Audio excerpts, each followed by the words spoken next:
Good afternoon, everyone. Welcome to our Technology Grade 7 lesson. My name is Mr. Alex Songo. I am going to be your teacher for technology as I've been for the past couple of weeks. Thank you so much for everyone that is joining us. Ladies and gentlemen, let me apologize for the bit of a couple of minutes delay. The reason for that is because I'm having a lot of network issues, and I understand that it's the case throughout.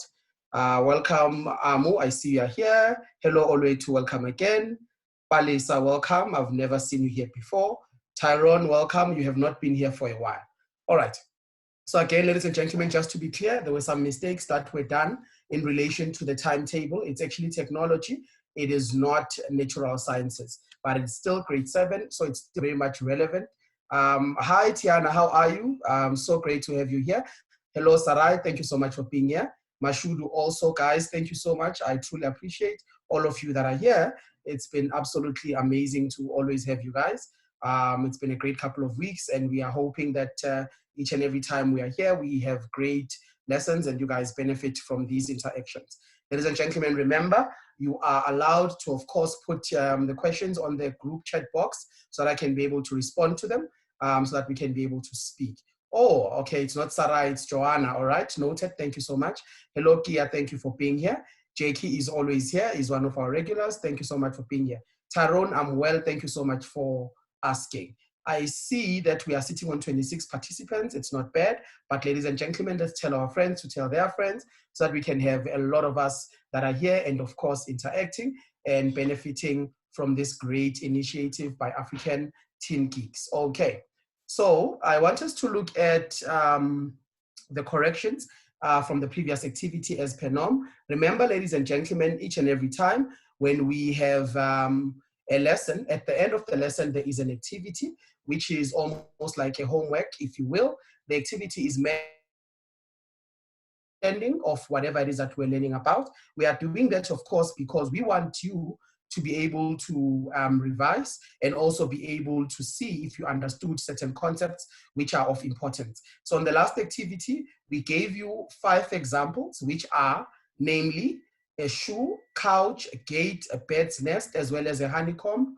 You were then requested to decide if they are a type, shell type, structure, I mean, or if they are frame or solid. So basically you had to decide what are the types of structures that they are. Are they either shell, are they frame, or are they solid?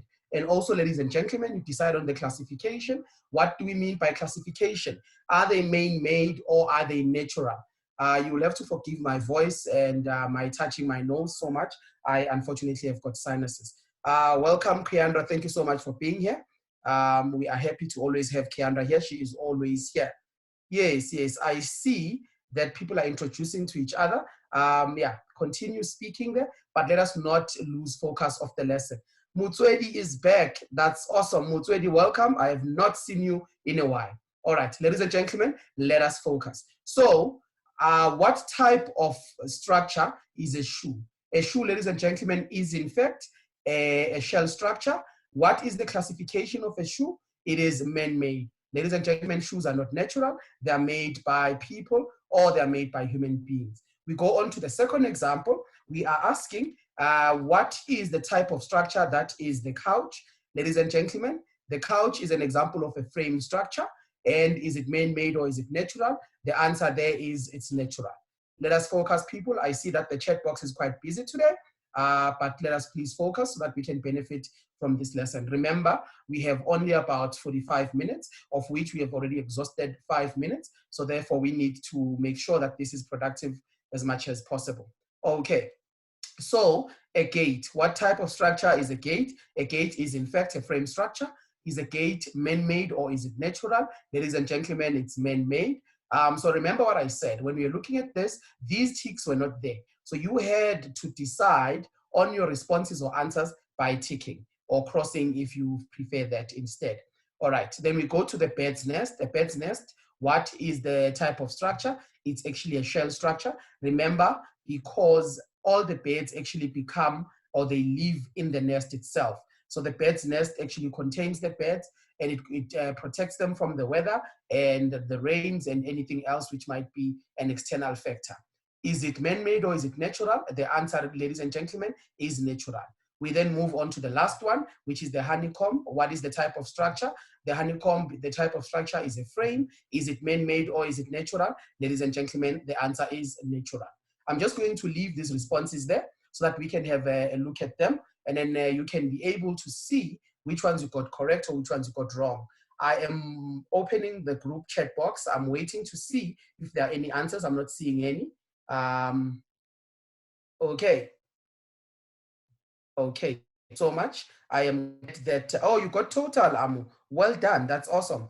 Ranzu, thank you so much for being here. So basically, most of us got these total. We really, really appreciate that. Please, ladies and gentlemen, let us continue doing these activities at home so that we can be able to see whether we are learning. All right. I'm also glad that Tiana, you got total. That is awesome. Full marks as well for Mashudu. Full marks also for Devonte. Guys, that's awesome. I suppose that lesson was productive. Now, I want us to look at the previous lesson revision. By that, I mean, what is it that we're doing in the previous lesson? So now, why do we have that? We have that because there are people that were maybe not in the previous lesson. So those people probably did not get to see the lesson on our YouTube channel. Remember what I said, you can go through on the African Team Geeks YouTube channel on YouTube, of course, and then you can be able to view these lessons and watch them at your own time, at your own pace. You can pause, you can stop, you can, of course, increase or decrease the volume. You can do whatever it is that you want as you are studying alone. Or you can find them on the African Team Geeks website and, of course, on Facebook. All right. So on the previous lesson, this is what we were speaking about. We spoke about the different three types of structures. The first one being a shell structure. We said a shell structure is hollow. What does that mean? It means that it is, it's got an emptiness inside of it. There is space. Why does it have space? Because it is meant to contain, to cover, or to protect something. Remember from the previous activity, a shoe is a great example of that. We then have got a second type of structure, which is a frame. We said the frame structure is made up of many members. Remember, we said the members are rigid in how they are. And I remember very well, Tiana said members are also struts, and she is absolutely correct, or she was correct when she said that. Why is that? Because members are strong and they are rigid. They combine together so that they can be able to hold something. Ladies and gentlemen, like a window frame. So basically, a window frame is made up of members or struts which are connected or combined together so that they can hold something. Then we go to the last type of structure. This one is called a solid. What is a solid structure? A solid structure is a structure that is usually made up of one type of material that piles up and creates something into a particular shape. And we said a great example of that is a mountain. So ladies and gentlemen, I hope that we understand. Yes, if something is hollow, it means that it's deep or it's got a certain amount of emptiness. That is correct. Okay. So ladies and gentlemen, that's what we're doing in the previous activity. I want us to continue so that we look at what it is that we are doing today. Okay, let us continue. So what is the objective of today's lesson? The objective of today's lesson, number one, we want to investigate the frame structure, that is a cell phone tower. Number two, we want to look at the two types of forces. Number one, the tension force. Number two, the compression force. Ladies and gentlemen, I repeat, number one, we are investigating the frame structure. The frame structure that we are investigating is a cell phone tower. That is number one. Number two, we are looking at the two types of forces. The first one is a tension force. The second one is a compression force. So that is what we are doing. Remember, the cell phone tower is very important. Why? Because in term 2, in technology, we are doing a pet activity that is out of 70 marks. And the 70 marks, you must make the cell phone tower. Sarah is asking me about triangulation. Triangulation is a type or a form of strengthening towers. It's used to make a structure strong. We are going to be talking about that tomorrow. I really, really like how she's always asking these questions, which shows that she prepares at home. Ladies and gentlemen, that's absolutely amazing. We truly, truly appreciate that. All right, so these are just questions I want us to think about as we go into the lesson. The first one, as you are driving, have you ever seen a cell phone tower? Some of us might be lucky that the cell phone tower is actually in our schoolyards, or it's found somewhere at the back of our schools. That is a case or a reality for a lot of us. Number two, what is a force? When we say you are applying a force or you see a force, or there was a force that was applied, what is that? The third question that I want us to think about, when we are pushing or pulling a door or anything else, ladies and gentlemen, for that matter, what is the type of force that we are applying? So now if you're dragging something or you're pushing it away, what is the type of force? Because for you to do that, you must apply a force, okay? So I don't want us to go on to speaking about the two types of forces without first explaining what a force is. Ladies and gentlemen, I've put there a definition of a force so that we can be able to understand. What is a force?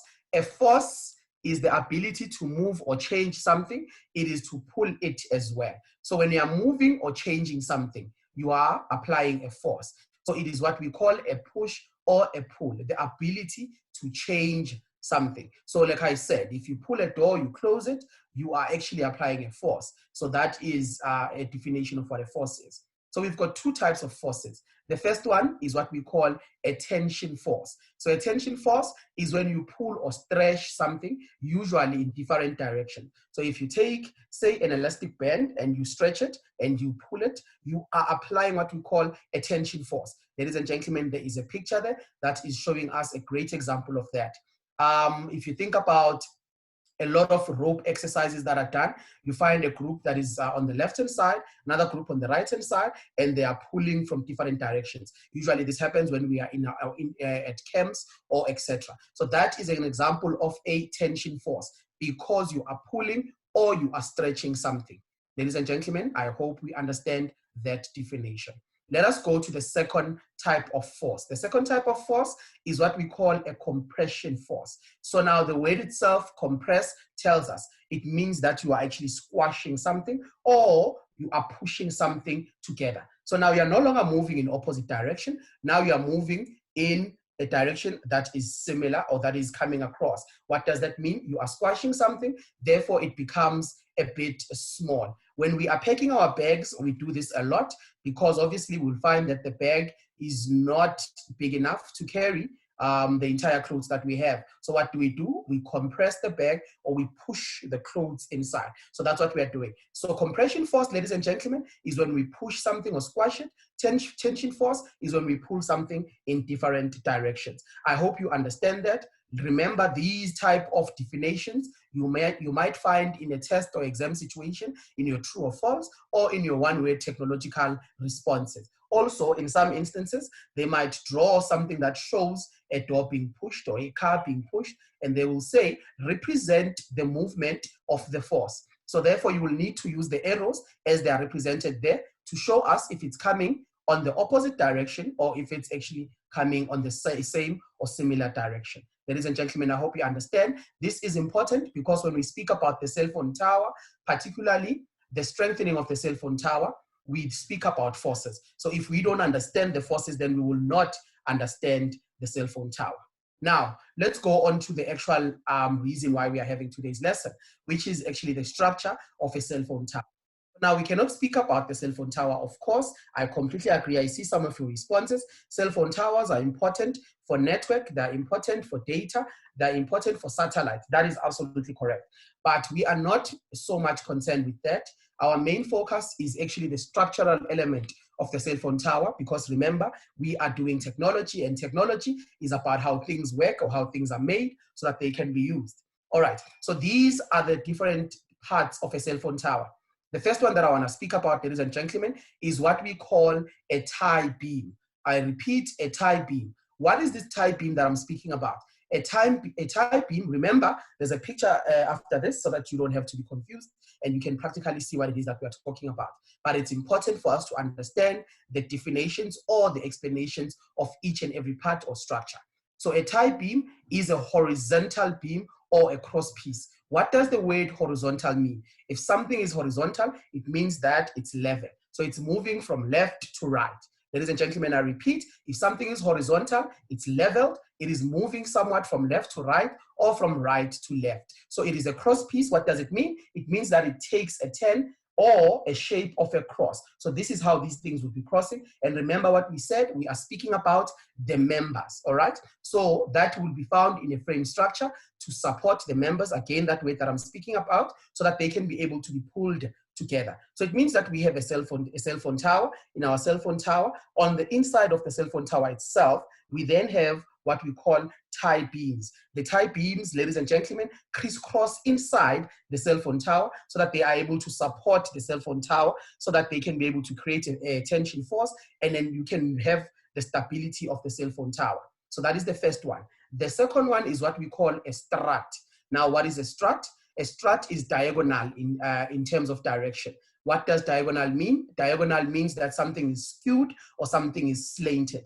It's slanted where it's coming up to down or down to up. I repeat, a strut is diagonal. It is a rod or a bar in a frame structure that is coming up or down. So it's what is giving us the triangular shape, ladies and gentlemen, of the cell phone tower itself. So it's using what we call a compression force. What is it compressing? It's compressing the tie beams that are inside, because remember, these are your struts. Inside the struts, you've got what? Your tie beams, which crisscross, which are therefore pushed together or compressed by the struts. So in the first one, the tie beam gives us a tension force. Why? Because it is crisscrossing with each other. However, the strut gives us a compression force because it keeps all the tie beams inside.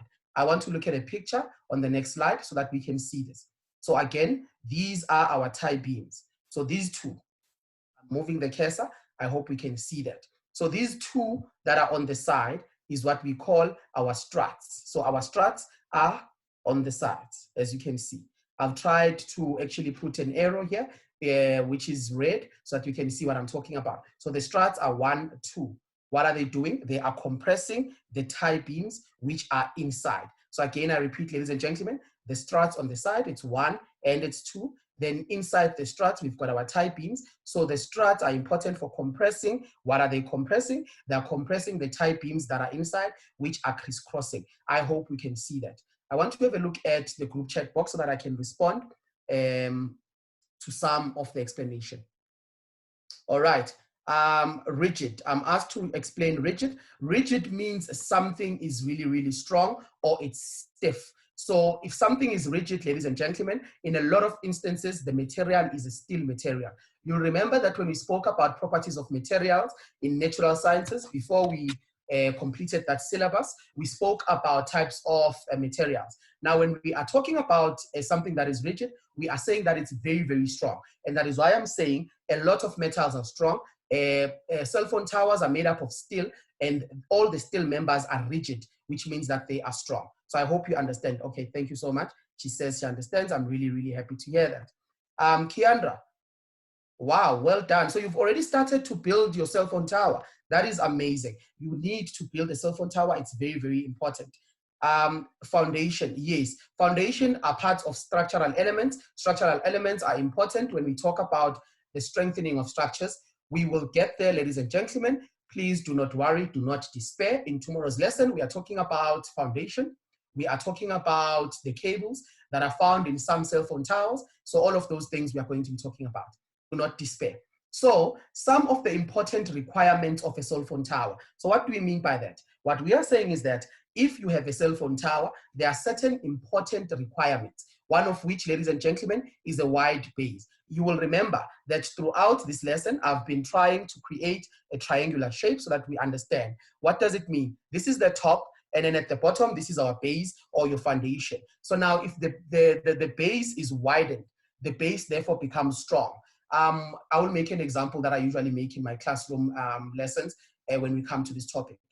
If someone is pushing you and you are standing with your legs straight like this, you will be easily pushed. However, if you widen your legs like that, and if someone tries to push you, that creates stability between your legs, and therefore it's difficult for you to be pushed. So the wide base, ladies and gentlemen, also speaks to the triangular shape or the triangulation, which therefore gives you stability. So again, I repeat, if you are building a cell phone tower, it is difficult to build a cell phone tower which is linear in shape, meaning it's straight, because then it means you need to build cables on the sides which are going to be attached to the ground to enhance the cell phone tower itself. We are going to talk about that tomorrow. But for today, what I want you to understand is that in our cell phone tower, in our pet that we should be building our cell phone towers, we need to build cell phone towers that are actually wide in terms of base, meaning that the foundation at the at the bottom needs to be wide, or it needs to be big.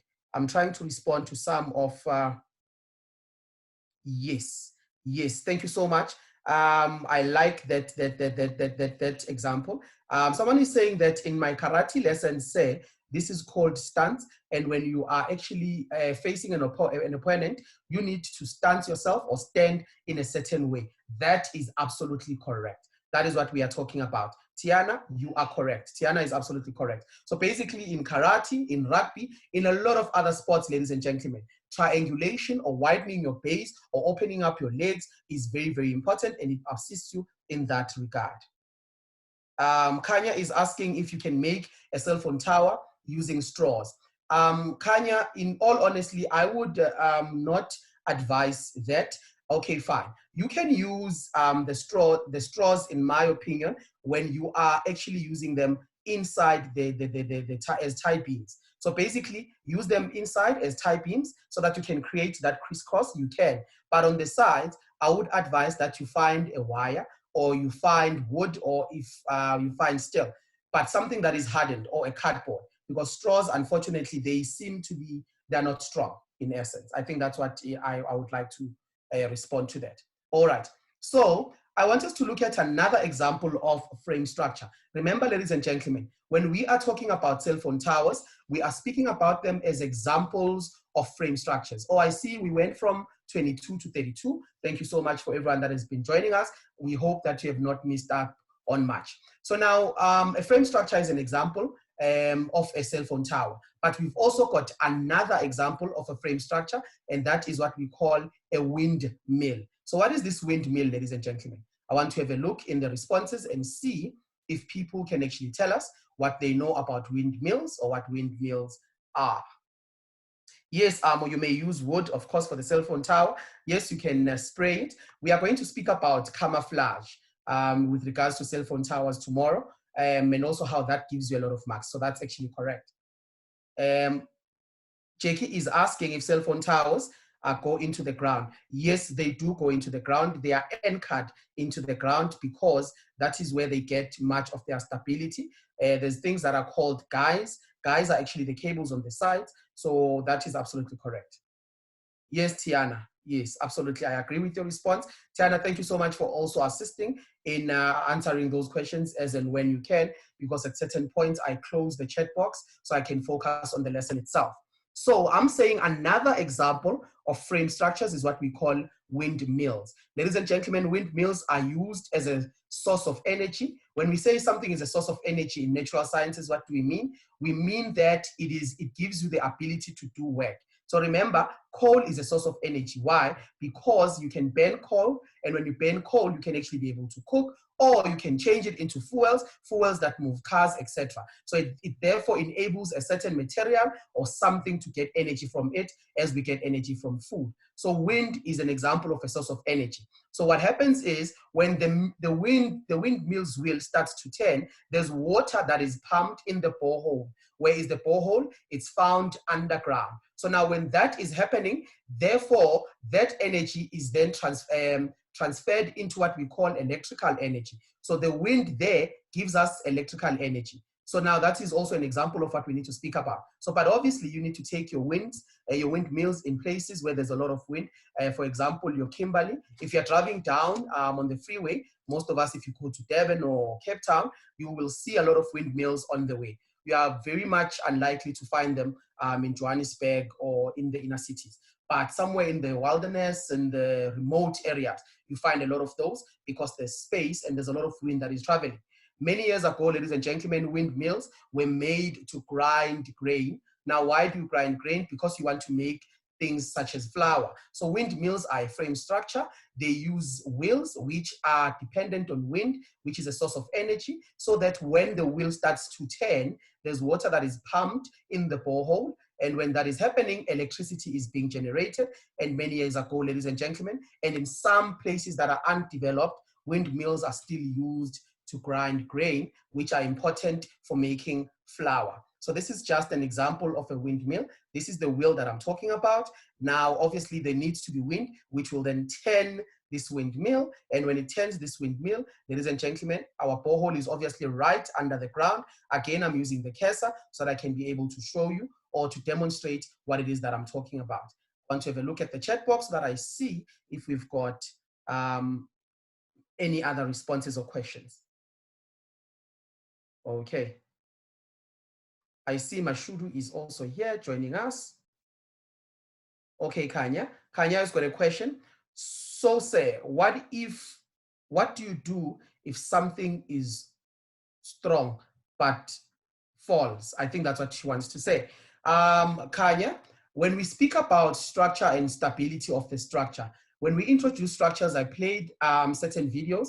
In some of the videos that I played, there was a video that was speaking about how when you are building a structure, number one, you need to ensure that it's stable in terms of how it is. And that's why we are speaking about triangulation, the widening of the base, which means that the foundation needs to be strong, number one. Number two, what you put on top of your structure must not be more than what the structure can handle. In one of the videos that we played, there was a bridge that fell. The bridge fell because there were lots of cars that are on top of the bridge at a certain point in time. And unfortunately, that bridge cracked. So now if you are building your cell phone tower, which you are required to as a pet activity out of 70 marks, again, I emphasize, you need to make sure that the materials that you use, remember when we go through the 5 steps in technology, there's a step that is requiring you to start planning. So that is the planning stage. In your planning stage, you need to make sure that you plan to use the correct types of materials. And that is why I'm saying, if you are using straws, I am a bit concerned because remember, straws are made up of plastics. They are not that strong. And as a reason for that, they will then be, unfortunately, they will then experience a form of they can easily break. So that's why I'm saying, let us try to be careful of that. So that's why I was saying, let's use cardboard, let us use what is this? Let us use wires and steel. Whatever it is that you can find that is strong. But again, remember, when we are making our cell phone tower, it's advisable that we do this in class with the supervision of the teacher so that we are not hurting ourselves, because we don't want any injuries and we don't want you to be hurt. So again, ladies and gentlemen, an emphasis on that, unless of course your parents are around and your parents can be able to assist you. All right. I want to respond to some of the questions again. Jakey has a question. Yes, Jakey, cell phone towers are grounded. What does it mean? It means that they are anchored into the ground. And obviously that forms part of what we call the foundation. And if they are not, then on the sides of the cell phone tower, there are cables which then continue to anchor the cell phone tower. I hope you understand. All right, so I want us to look at the takeaway points for today's lesson. By that I mean, what are the important aspects that you should be understanding? Number one is that cell phone towers and windmills are examples of frame structures. That is the first thing. Number two, cell phone towers are made up of struts and also tie beams. Ladies and gentlemen, we've explained that struts are diagonal bars that support the frame structure itself by pushing it. And we said tie beams are horizontal. What does it mean? It means that they are found leveled or left to right or right to left. And how do they support? By pulling things together. And all of this is done so that there can be stability in your cell phone tower. Remember, the cell phone tower, once we've done it in class and the teacher is assessing it, there's going to be a criteria that is required. What is the criteria? The criteria is going to be, how does it look? Is it stable? Is the size correct? Did you use the correct materials?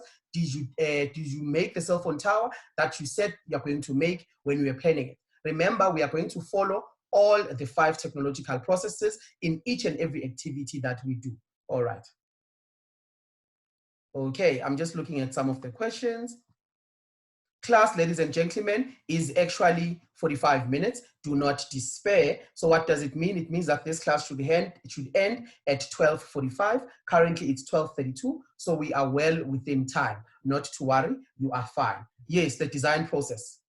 Okay, so these are the questions that I want to give you as an activity. Ladies and gentlemen, again, I ask, please make sure that you do these so that in the morning, when we speak tomorrow, we can be able to do corrections. The first one is a true or false question. Number A, pulling force is known as compression. So if a pulling force, according to you, is compression, if we are pulling something in different directions and that's compression and you agree, the answer for you there will be true. If you don't agree, the answer will be false. So 1B, tie beams are horizontal beams. If that is the case, again, you say true. If you don't agree, you say false. So those are the two descriptions that you've given. You decide whether or not they are true or they are false.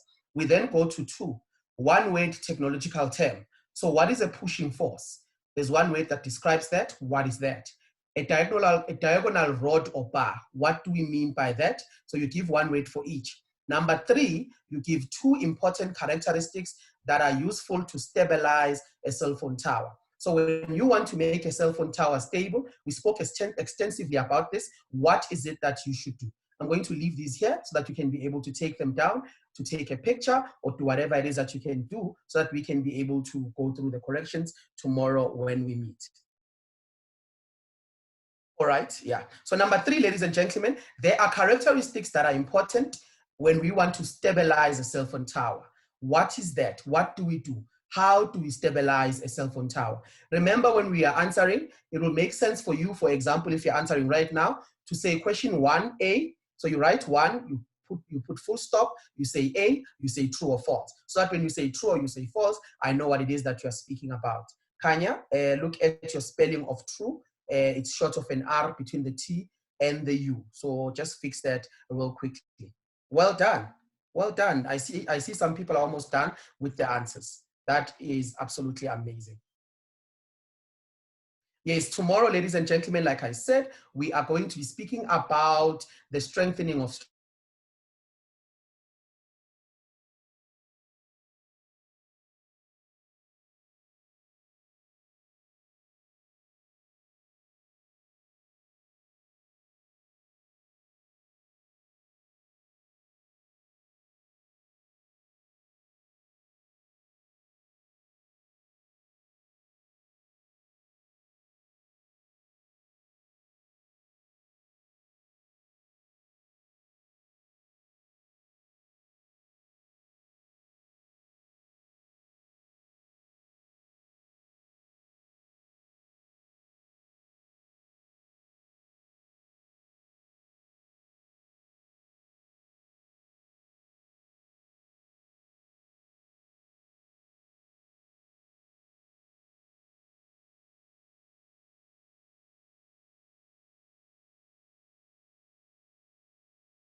about that. I have no idea what happened. I'm assuming that it was the network itself. But I'm glad that we're done with most of the lesson. So those are the questions that are required to be done. Please take them down, like I said, or you can, of course, go back to the YouTube channel and be able to have a look at that again. Ladies and gentlemen, these were the links that I used so that I can prepare for these lessons, to find all the pictures and the notes, the explanations, etc. The first one is very, very much important. Again, I repeat, www.ukuqonda.org.za. This is a booklet from Term 1 to Term 4, Technology Grade 7, which is actually done by the Sasol Foundation. It's a great booklet, ladies and gentlemen. I would advise that you download it and be able to look at it at your own homes or schools, etc. So what are we doing tomorrow? Tomorrow we are speaking about strengthening of structures as well as their impact on the environment. So that's tomorrow's lesson. So we are going to talk about triangulation. We are going to talk about guides and columns for those people that might be interested to just go and have a look at that. So that's what we are doing. Ladies and gentlemen, I cannot wait for that lesson as well. Remember, like I said, in your PET for grade 7 for 70 marks, you are in fact required to make or build a cell phone tower. Okay, so you can find me on Facebook at Shanti Songo with an X, at African Teen Geeks, at iZora, and of course at DVE_SA, and of course our incredible sponsor at Sasol SA. Ladies and gentlemen, remember when you're speaking about us to your friends or on your social media platforms to hashtag the following, hashtag Sasol Foundation, hashtag STEM Champions, and of course hashtag Lockdown is School. Thank you so much. I will see you guys tomorrow at 12 for another lesson of technology grade 7. Thank you so much. Goodbye.